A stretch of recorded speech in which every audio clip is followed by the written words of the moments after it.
guys, George Glinski here from Toe the Line, joined today by Connor Tierney. Connor, how you doing, my man? I'm good, Johnny Depp. Yes, that's me, Johnny That's Depp. all I'm thinking. I'm looking at you and I'm thinking, Johnny Depp, motherfucker. I was thinking more Julio Cesar Chavez, but I'll take Johnny Depp. I'll take it. The booking for the haircut is tomorrow, so Yeah. that's a great thing. I understand you've been getting yours done regularly. Yeah, but because you know what, I've just moved in my place and I've got long hair now, and I've gone from like a fucking 12 to a 9. So You might leave some birds for us then. That's good news. How is it moving into the new place? it's been stressful. I've just been ripping everything out and decorating. So you know, it's hard, but you know, I work, don't I? Unlike a lot of fucking fighters and stuff. So got to pay the bills and all. 100%. So Gotta get that money, baby. I can't deny it. So we'll start off talking about a woman very close to your heart, Whaley Yeah. Castle Wendy. How is she? Willie Castle Wendy now has took over my life. Yeah. I can't even go to shop without people going, Wendy! I went to pub, people are like, is Wendy getting involved? I'm like, fucking Wendy's not here. I got a fucking wig in my car and a fake plastic baby in the back of my boot, ready. Just need a can of Strongbow, fizz it up, shake it about, and I'm off. I'm ready to go. What's the baby called? Chantel, was it? Shanice. Shanice and Gucci. Oh, if anyone wants to watch that, I'll stick the Facebook. You're on Facebook and Instagram, aren't you? Yeah, Facebook. And She is. Yeah, sorry. She is, yeah. God, I actually comment on the post like I'm talking to a different person. I'm like, oh, fuck's sake, Wendy, you slag. And people are like, that's you talking to yourself. And I'm like, oh, yeah, I forgot. Really? Right, so we'll just walk away from that. We'll talk straight about fighting. Obviously, the last time we saw you, it was a broken hand in the prize fight. Obviously, you won the prize fight, a huge moment. How is the hand doing? Obviously, I see a scar there. Yeah, so the hand's good. The break's better. Obviously, it's just this little pink here doesn't go all the way down. But because of the tissues building up around the damage on the knuckle, I just got to soften them up now. They've said that I can start hitting bags and stuff gently and breaking the tissues down. So, I reckon I'm going to give myself to 2021, early 2021 next year, because I don't want to rush it and do some more damage to it. So I'm going to have a couple of glove fights. Then come back into bare knuckle then next year when all the champions, there's fucking 52 champions waiting to fight me, and I'm like, come then, bitch. Come get this smoke, motherfucker. Who is next? Who do you want? I preferably want a world title. I'd fight Barry Jones next, to be fair. The reason I'd fight Barry Jones is because fucking everyone just talks about him like he's a tough guy. He's strong. He comes forward. He's big. You know what I mean? And he's hurting people. He's knocking people out. And people are scared. But everyone knows me. I'll fight anyone. No, I'm not scared. I'm 14.5 stone now, to be fair. So I could come up and fucking take out some of the fucking big boys as well, and then drop back down again. I'll do what I want. I'm going to lead on from that. What the fuck he wants, baby. I'm going to lead on from that because I saw on a Facebook post you were talking about going up to 14 stone. A bit of tension with Daniel Lowell in the comment section. Oh yeah. Dan was upset, I think. You know, but to be fair, me being me, I like to upset people in BKB, don't I? Yeah, I'm pretty sure there'll be a lot of fighters and fans ready to fight me on the next show. I'll just make sure that I'll have my lucky strawberry milkshakes and Five Guys, and I'll be taking fucking heads off from there. I don't know how you've fallen out of Dan Lowell. I really don't know. He's so I nice. actually don't, to be fair. I thought it was all right, but I think the thing is, if you come on the status and you put like eyes or something to it, and I'm 14 stone, I'm just going to wind it up. I'm going to wind it up. The thing is, I'm a wind-up merchant. And you can't bite. If you bite with me, it just gets me going more and more and more, and in the end, it's just a shitstorm. Yeah. I mean, I spoke to him. I don't think he's taking it personally. I think he was probably just having a bit of banter. To be fair, he's pretty sound anyway. But if you come to the shitstorm, you better bring your fucking trench smack and your umbrella, baby. So, obviously, another fight, which is a potential, something that a lot of people are talking about, the rematch with James Canelli. Is that something you'd be interested in? You know what? At the start, I thought about it, and then I'm thinking now, like obviously with my hand and the way things are going, and maybe probably having, depending how much time I've got left, I reckon there's a good 2 or 3 big fights. Best thing for James to do now, I reckon, is probably get 1 or 2 fights, just like I did when I got knocked out with Franco. I never got that rematch because Franco moved on to bigger things. I'm going to be looking towards world titles now. So the best thing to do, I think, is probably James get a couple of big fights under his belt. You know, even if I know I spoke to Barry on comments, and Barry was saying that he wasn't ready to take the step yet to the world level. He was looking to have a couple of fights still, some good fights. So that's a good fight because originally they were going to fight, weren't they? Before lockdown, so that's still a good fight. British title, and then a winner of that can go for the world title. And you got James Lilly and stuff in the pipeline for it. It's a lot of big names, but you know what? If I was to fight now, not for a world title, I'd fight anyone like the new guy that's just come in from UFC, Jason Rona. Jason Corona, is it? Ronnie Jason.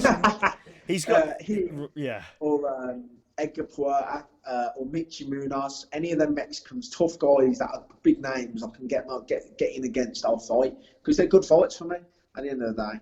And yeah, like, the Canelli rematch is a good rematch, but at the end of the day, I feel like I'll be taking a bit of a step back to go do that rematch all over again, because at the end of the day, people can say, you know, James fought Sean George before. Listen, no offence to Sean George, I would have beat Sean, James and Matt Piper that night. I was ready to beat anyone at the end of the day. It was just the look of the draw. I drew Matty Piper. For George, Sean, then James after that, it still would have been the same result. That's how I feel it will be, because I am a good boxer. I know I am. And I know I carry power. I'm big for that weight as well. I mean, you think now, that's 74 kilo and I'm 90 now. Jeez. So I'm carrying down a lot of power and a lot of weight. So that's it, yeah. 14, and I think I'm 14 stone, I think I am at the moment. Wow. Yeah. You haven't been training then? And you know what's funny? Like, I do like a status on fucking the BKB page, and everyone just assumes now I'm pissed all the time. Like, I think, he's had a boot, he's got a boost on because he's pissed. And I'm thinking, well, no, I've come off furlough start of May. I haven't had a drink in the daytime or anything now for a while. I've drunk on the weekend, which is fucking appropriate because I finished work. Yeah. But they all think I'm pissed, and I'm sitting there sober as fuck, like, fuck you, fuck you, fuck you.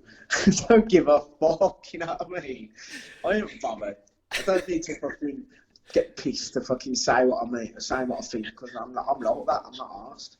Who haven't you fallen out with? Who do you actually like in BKB?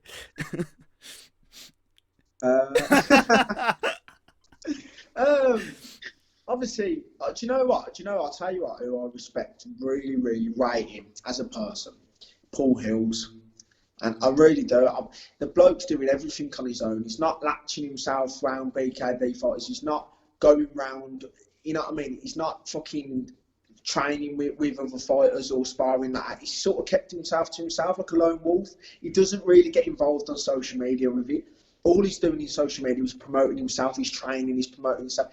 You know what I mean? And that's what I like. Chris Trezise is exactly the same. He'll be with Simon now, training. And them two are the realest people in BKB, in my opinion. People probably won't like that. They'll be like, oh, well, what about me? But, you know, it's my opinion at the end of the day. I think Paul and Chris are two really fucking lone wolves of the game. Just a bit like me, you know what I mean?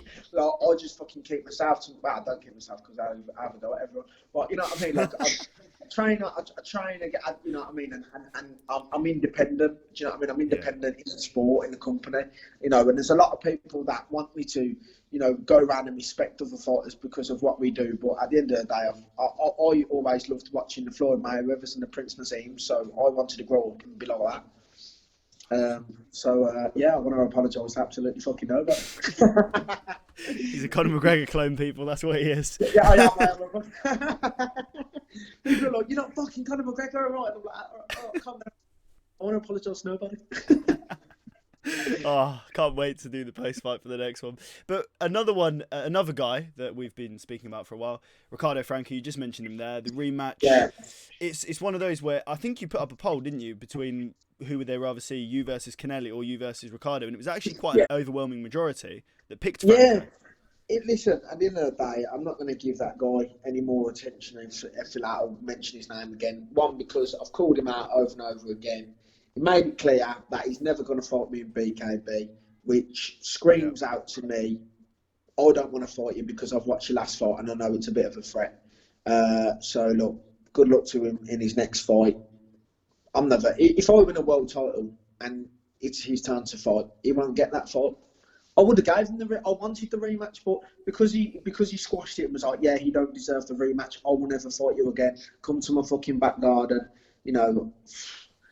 fuck it. At the end of the day, when I go and win a world title and then he wants to come back into BKB, because he'll probably go back to MMA at some point. If he wants to come back, he'll have to fight someone else, because I'll be the fucking reigning champion by then. And it is what it is. I would ask, like I usually ask, like where do you see yourself in the next year or so? But I'm assuming you're seeing yourself as an all-time great.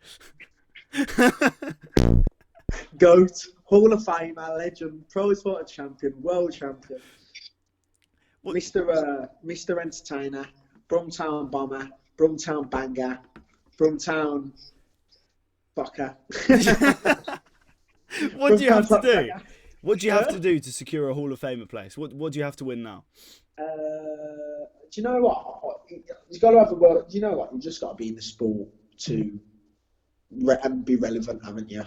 I've had 5 fights, 4 wins, 1 loss, and I've still got a lot of time left. I'm still young, so and I was going to go professional at some point in boxing, pro boxing gloved, and probably with the way my hands are now, it's probably best for me to bow out and probably get 2-3 big major fights next year. But I've got to win in order to get the next one, rather than going in out fresh in the prize fight and losing, and then having to take a step back again. But no, for me now, it's about my health, my hand, my well-being as well, because I work, and in looking at getting the best fights for me. So when I retire, I can say, right, I fought for a world title. I fucked my hand up, but I'm a world champion. Do you know what I mean? Arthritis is nothing when you've got that big gold belt. Arthritis is nothing because my wanking hand's my right hand. Oh gosh, that was a bit too much information, but we'll take it. So talking about yourself again, I saw on your Facebook, this might be wrong, but I'm pretty sure you announced just about 30 minutes ago that you had a gloved fight. Yeah, I think we're lining up a glove fight, which is sort of like a bit of a beef saga thing in Birmingham Showdown, with a lad. I ain't even going to mention him and give him any airtime. But that's just sort of going to me then being able to sort of motivate myself again, to break myself back in.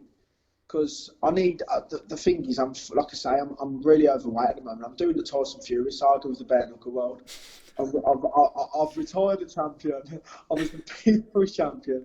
Everyone hates me. They're calling me a big fat fucking druggie and alcoholic. And then I'll come back, win a world title, shock the world, and everyone will be like, everyone loves me, I'm the people's champion. Like I always said, my dad always goes to me, you want to watch what you're putting on that Facebook, son. You're fucking embarrassing yourself.